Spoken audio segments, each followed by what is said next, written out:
Lewis has brought us a couple of stories on the bonus show about a woman who was in love with a roller coaster or a train, and about people being enamored with inanimate objects. And we now have a really strange story about a guy from Washington State named Edward Smith. He's 63 years old, and he was on a TV morning show the other day, and he said that he had made love to over 700 vehicles, including Mustangs, luxury Jaguars, and even an attack helicopter, Lewis, which is incredible. Such an aggressive vehicle for him to be making love with.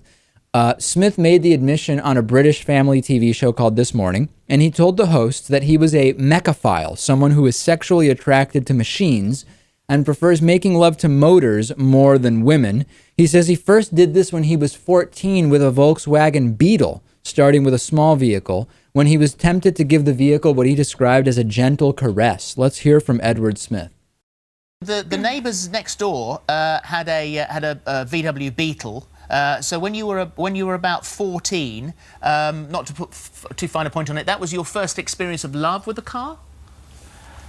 Other than like toy models and pictures and the standard young teenager growing up developing their libido, I got tempted one night to just step outside and gently caress the car, and it did something for me. Kind of woke something up inside. He also admitted that in October of 2013 that he was occasionally tempted to stray from making love to vehicles, but said, "I know better now than to pursue other people's private property without permission. I will not deny that I look at other cars on TV or at shows and still get those impulses and desires, but those were the early days.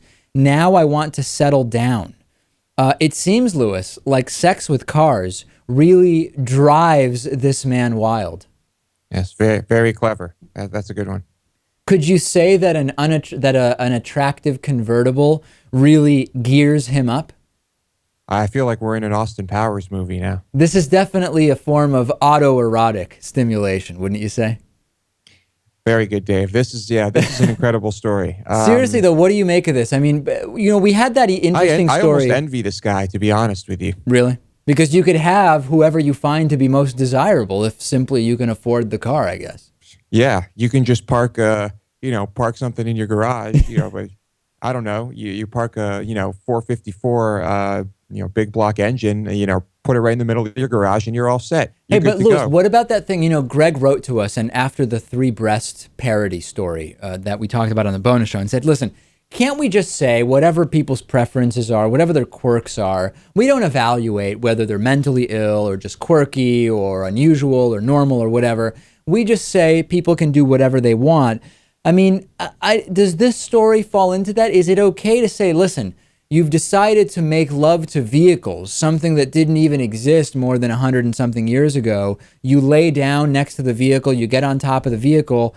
Can we not make some kind of assessment about what is going on here? Not that I'd be the person to make it, but is it not okay to assess what is going on here? And let me also add, ladies and gentlemen, for all of the anti-gay bigots who insist that if we have same-sex marriage, people all of a sudden will be marrying their cars, this guy's been making love to vehicles since he was 14 years old, almost 50 years ago.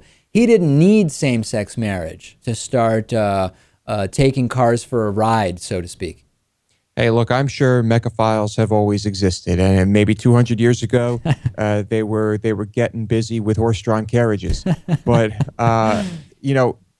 other people aren't involved in this. He's doing it with his own property.